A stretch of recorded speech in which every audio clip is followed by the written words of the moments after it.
now negative for the virus after testing positive on Thursday. He says it's been 2 days since he tested negative through an antigen test, but he's still working from home because of the 7-day quarantine protocol. Some senators in the 19th Congress, including first-timers Robin Padilla and Raffy Tulfo, are pushing to finally legalize divorce in the country. But the matter remains contentious in this predominantly Catholic nation. Amor Santos has this story. Hindi yan parang kanin na isusubo eh. Pag nainitan ka, yun, iluluha mo. Hindi yung ganun. Kaya mo pinakasalan yung tao dahil kasi mahal mo. Josefino Casion and his wife started having problems in 2019. 3 years later, they no longer live together. Josefino is still trying to save their marriage, but Kung kalayaan nga naman ang hinihiling niya, ibibigay ko. kunyari sabihin niya na magpa-anal na tayo, okay sa inyo. Kung may 400,000 siya, ipaanal niya. Government data shows a dramatic increase in the number of broken marriages over the decades, but not everyone can afford the expensive annulment process. Legalizing divorce is now among the top priority measures of some lawmakers. Senator Risa Ontivero's bill expands the grounds for dissolution of marriage to include 5 continuous years of separation even without a judicial decree. She adds, physical violence or abuse need not be repeated to warrant absolute divorce. And homosexuality shall not be a ground unless infidelity is involved. For first-time Senator Robin Padilla, at least 2 consecutive years of separation should be among the grounds for divorce. Baka daw itong panukala na ito ang sisira doon sa kasal. Ay hindi po. Minsan may mga bagay po talaga na hindi na maayos. Senator Raffy Tulfo says he will push for enough safeguards against the abuse of divorce proceedings. He also seeks a dialogue with the Catholic Church and other critics of the divorce bill. I will present them lahat ng mga reklamong natanggap ko ng mga mag-asawa na talagang hindi na pwedeng magsama pa dahil very abusive na itong si lalaki o talagang hindi nakatanggap-tanggap yung kanilang pagsasama pa dahil very rocky na. The church is fully aware that there is no perfect marriage. They can have access to all the legal remedies already existing. They are saying that annulment is very expensive and make it cheaper. They are saying that it's taking long and then legislate a policy or a law that will make it shorter. A marriage counselor fears divorce would be seen as an easy way out when what most couples need is better communication and professional help. Of course, number 1 yan is infidelity. Mayroong problema yung ugali. Nagkasundo nga silang magpakasal. Bakit hindi nila pagkasunduan na maging maayos ang kanilang pagsasama para sa mga bata? Kapag kami na violence at home, kailangan na ng professional help from a psychiatrist para ma-address. Other Filipinos are split on the issue. Ayoko, kasi commitment yan. Once na you enter into a relationship, kailangan decided ka ba for better or for worse. Hindi na kayo fit sa isa't isa, di ba? Hindi kayo nagkakasundo. Bakit pa kailangan ituloy yung relasyon nyo? Amor Santos, CNN Philippines. Tomorrow marks the 6th year since the Philippines won its arbitral battle against China over a dispute in the West Philippine Sea. Various youth groups are calling on President Bongbong Marcos to uphold that historic victory and to stay true to his promise of not compromising sovereignty and territory. The West Philippine Sea Coalition recommends crafting a foreign policy based on the ruling, forging alliances with countries that side with Manila, and reviewing government projects that are funded by Beijing. We call on President Ferdinand Bongbong Marcos Jr. not to sail in the same direction as the previous administration. We challenge him to stand firm on our historic arbitral victory. President Marcos Jr. talks the big talk, calling our sovereignty sacred and saying that there will be no compromise. But when pressed for specifics, he offers nothing. On July 12, 2016, the United Nations Permanent Court of Arbitration invalidated China's 9-9 claim and affirmed the Philippines' sovereign rights in its exclusive economic zone. Entertainment stories coming up for Pinoy Maroon 5 fans. Find out how much you'll need to set aside for the Grammy-winning band's much-awaited Philippine concert. And the Binibining Pilipinas pageant is set to feature some big names from veteran beauty queens to rising stars. More after the break.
Welcome back. Here's something to get you looking forward to the weekend. CNN Philippines is launching Silver Screen, which will let you enjoy foreign films right in the comfort of your own homes. In partnership with Reality MM Studios, great movies will debut on Free TV every Sunday at 9 p.m. with replays on Saturdays at 10 a.m. Watch out for The Florida Project with Willem Dafoe showing on July 17th, On Your Wedding Day on the 24th, and Book Club on the 31st. Only on CNN Philippines. This year's Binibining Pilipinas coronation is set to be a star-studded one. The event will again feature the all-female hosting tandem of Miss Universe 2018 Catriona Gray and Miss Grand International 2016 first runner-up Nicole Cordoves. Miss Grand International 2020 first runner-up Samantha Bernardo and Filipino-British actor Edward Barber will also host. And Miss International 2005 Precious Lara Kigaman is among the judges this year. Out of 40 candidates, 4 new queens will be crowned on July 31st at the Araneta Coliseum in Quezon City. If Happy Ever After did exist for Maroon 5 fans, they would be getting tickets to the band's concert in the country in less than a month. The fan club pre-sale is set for August 4th with the Live Nation pre-sale on the next day. Public selling begins August 6th. Maroon 5 is performing at the Mall of Asia Arena in Pasay on December 8th at 8 p.m. Ticket prices range from 2,500 pesos for general admission to 23,500 for floor standing. And that is it for now. Join me again on News.ph at 7 p.m. I'm Pia Ontiveros for Newsnight, where we go above and beyond the headlines.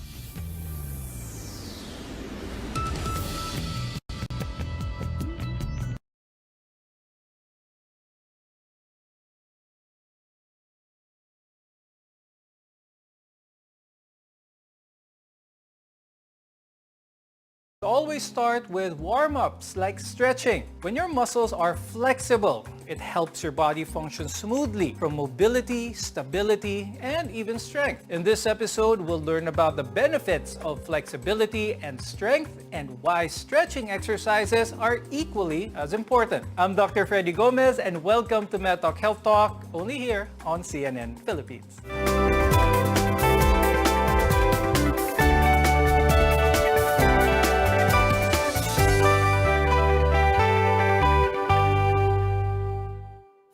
Our guests are here today to give insights into the benefits of being flexible and being strong. With us is Dr. Michael Francis Obispo. He is a rehabilitation medicine specialist from the Asian Hospital and Medical Center. Also joining us is Ms. Gab Venturina. She is a fitness coach and an ISSA certified personal trainer. Now, stretching someone's body to become more supple and flexible offers many physical benefits. And such training allows for easier as well as deeper movements while building strength as well as stability. Stretching your muscles and joints leads to a greater range of motion, improved balance, as well as increased flexibility. Let's talk about flexibility. Why is this something that is important not just for some, but for pretty much everyone? The importance of flexibility is being able to move in a particular range of motion that is actually easy and also pain-free.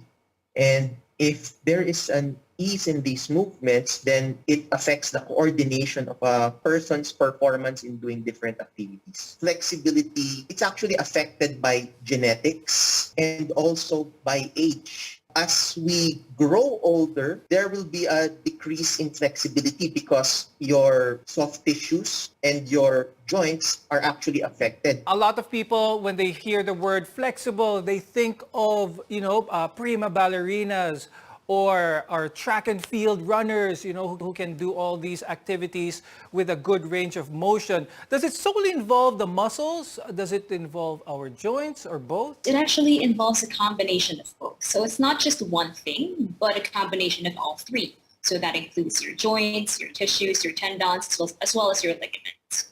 So if your muscles are a bit too tense, then that could lead to less flexibility.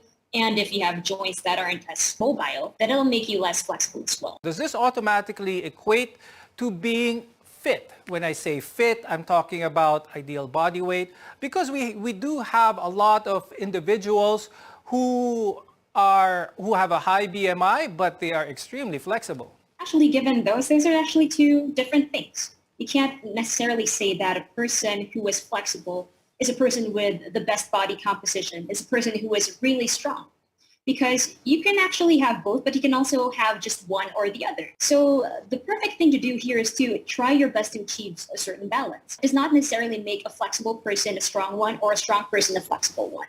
But with good strength and conditioning training, you can actually do both. Now, Dr. Michael, let's talk about those who are quote-unquote double-jointed. Does this make a person more flexible? If we have patients that are double-jointed, it might be a concern for us physicians because these people might have what you call a condition called Ehlers-Danlos syndrome. So it's a condition wherein there is a problem with the collagen structure of your soft tissues, making them hyper-elastic. Now, the danger of this particular condition is because you need to balance your stability and mobility. And if you have more of your mobility, then you're actually sacrificing your stability. In fact, for patients that might have a mild degree of Ehlers-Danlos, we do find them to have more instances of having body pains because their muscles are trying to work overtime to provide the stability to their body.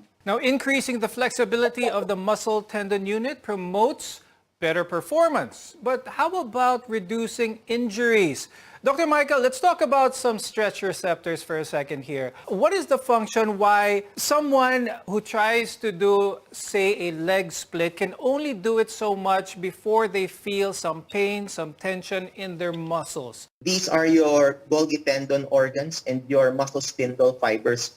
Now, these receptors are firing if you are stretching too much or stretching too fast. They have to fire to prevent injury to the body. If these receptors are affected, then the chance of injury is a little higher. But first, I'd like to ask Gab, when it comes to people who want to be flexible right away, what is a good time frame for someone who is considered maybe not so flexible for them to improve? What kind of realistic time frame is good in order to improve one's flexibility? You can actually start that on a day-to-day basis. So within a span of a week, you can already see an improvement to your flexibility. But of course, the degree on how flexible you are in that week span won't be as much.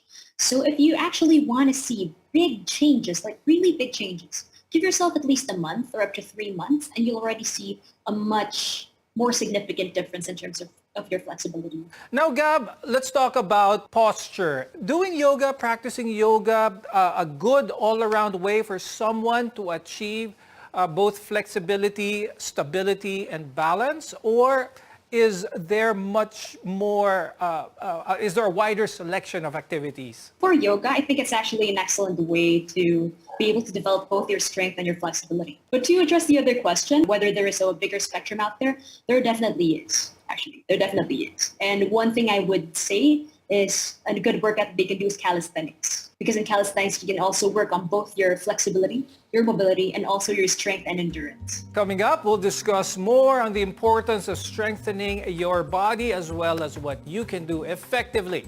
Only here on MedTalk Health Talk.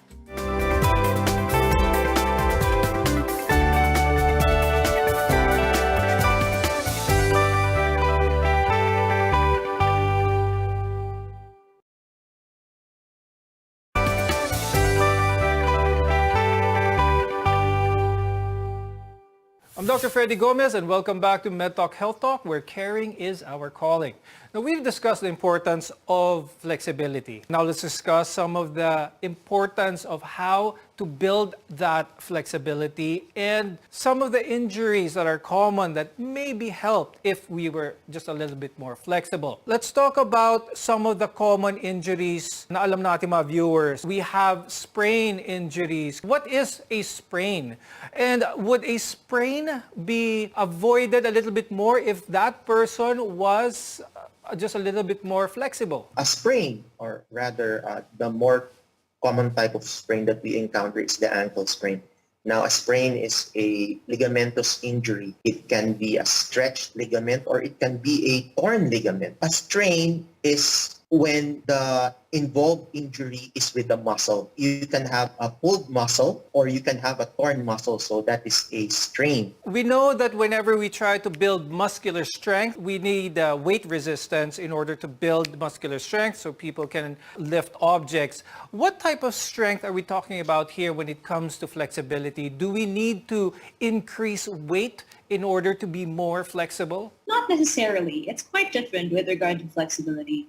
And flexibility, you basically need to take a gradual approach. You can't rush it. You need to work on both your mobility along with it. So after you do your strength training, you have to do your stretches just to cool down the muscles and to aid recovery. Then prior, of course, you need to do a bit of your warm-ups. Then you'd notice just from there, your flexibility will actually start to improve little by little already. How often should one focus on his or her flexibility in one's workout routine? The average person should stretch at around 3 times a week. And the duration of this could be just within 5 to 10 minutes or a little longer if they'd like.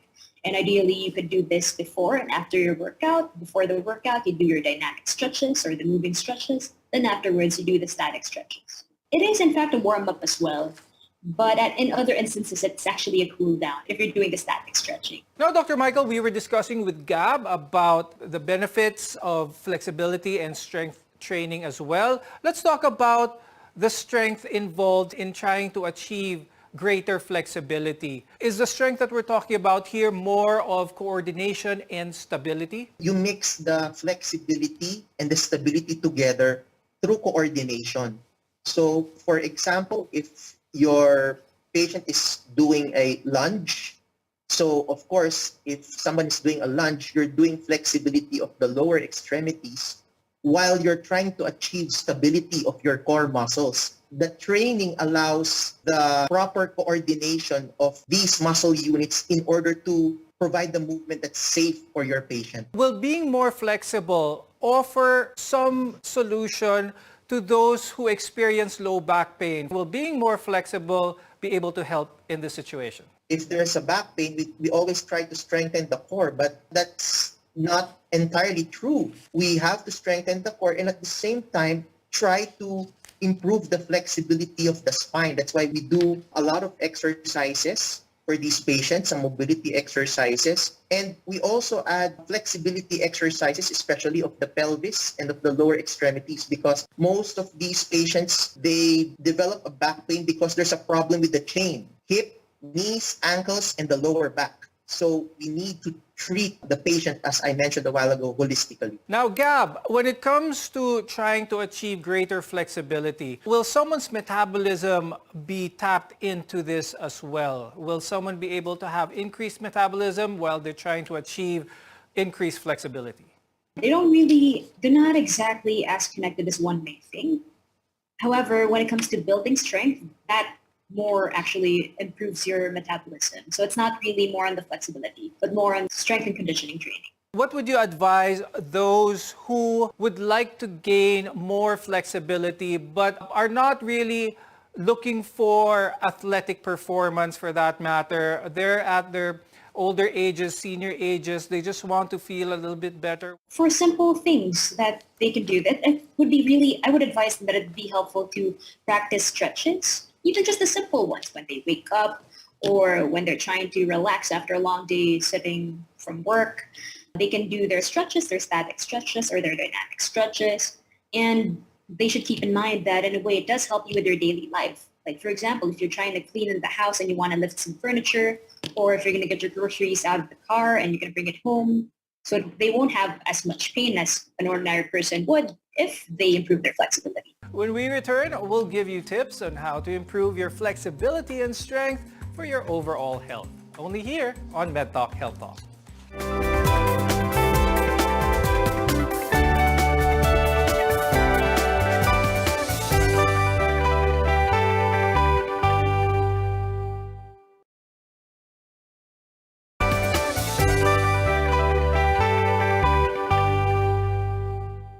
I'm Dr. Freddy Gomez, and this is MedTalk Health Talk, your partner in healthcare. Now we're talking about stretching. Now let's talk about what type of stretches can we do. Now, Gab, can you please share with us some basic stretching exercises that people can do at their own home? We have the dynamic stretching, and we also have the static stretches. So before you do your workouts, that's when you do your dynamic stretching. In a way, it's like a warm-up for the muscles before your lifts or your other workouts. So a good example, if we're going to go from head to toe, we can do head circles. So that's just basically moving your head in a circular motion or moving it up and down and side to side. Then we can also do some shoulder shrugs. So we move our shoulders forward and backward. And if you want to work on your elbow mobility, you can also do some elbow circles. As for the wrists, some wrist circles. Then if you want to improve your hip mobility, we also have the 90-90 stretch. So that's when you position your legs in a 90-degree angle, both facing one side, and then you flip it on the other side as well. We also have hip circles, leg swings, knee circles, ankle circles, and leg swings. Then for static stretches, we can also do some holds, like the chin to chest, which is when you tuck your head like that and you just hold it for a while, and then you do the other side and on the sides as well. We also have the wrist stretches, which would be really handy if you're working and you're on the computer the whole day. We can also do the tricep stretch or the shoulder stretches. Then for the lower extremities, we also have the hamstring stretch. We can also do a forward lunge hold, and we can also do basic squat hold as well. When it comes to stretching, is there a certain feeling that our viewers should feel in order for them to think that they have achieved a proper stretch? So similar to how our lifts go, you'll also feel when you're already reaching your limit. So for example, you're trying to do pigeon pose, for example, you already feel the muscles being stretched, like the target muscles in that area. So in that case, that would be a bit of the quads and the glutes. So the moment you feel that sensation and the moment that you feel just a little bit tinge of pain that is not too painful yet, but actually still feels good, then that's when you already need to relax it and to stop. So you don't need to push it to the point where you're already feeling sharp pain, because that could potentially lead you to injury. So you have to be mindful about that. There's a common saying that no pain, no gain. Does this follow the same when it comes to trying to improve your flexibility? Kailangan bang yung kumbaga sa puntong masakit na para alam mong effective itong flexibility exercise ang ginawa ko? If there are contractures, for example, or very obvious tightness, then if you stretch it, that's okay because you more or less, you can actually see the limits of the joint. But if they already have the normal range of motion, and if the patient has these pains, then it has to be observed. Some of your receptors are firing, especially because there's some injury already occurring. Now, Gab, before we go, do you have any tips for our viewers, especially for those who are trying to be more flexible? Do your dynamic and static stretches. Before you work out, spare yourself a couple of minutes, 5 to 10 minutes to do your dynamic stretching. Then after your workout, especially when you do some heavy lifting, make sure to do your static stretches to relax the muscles and to aid in your recovery time. And Dr. Michael, any words of advice for our viewers before we go? Exercises are actually good for the body. And we always recommend that to our patients. Especially, we have a saying that exercise is medicine. Doing simple flexibility exercises like calisthenics is very much safe and okay to do for many individuals. But if you're going to be doing more aggressive stretches, abnormal position stretches, then it's best to consult your sports specialist or even your physician before engaging in these activities. Thank you very much, Dr. Michael Francis Obispo, rehabilitation medicine specialist, and of course, Ms. Gab Venturina, our fitness expert, for being with us today, sharing your tips and expertise, especially when it comes to flexibility and strength. I'm Dr. Freddy Gomez, and thank you for watching MedTalk Health Talk. We'll see you again next time.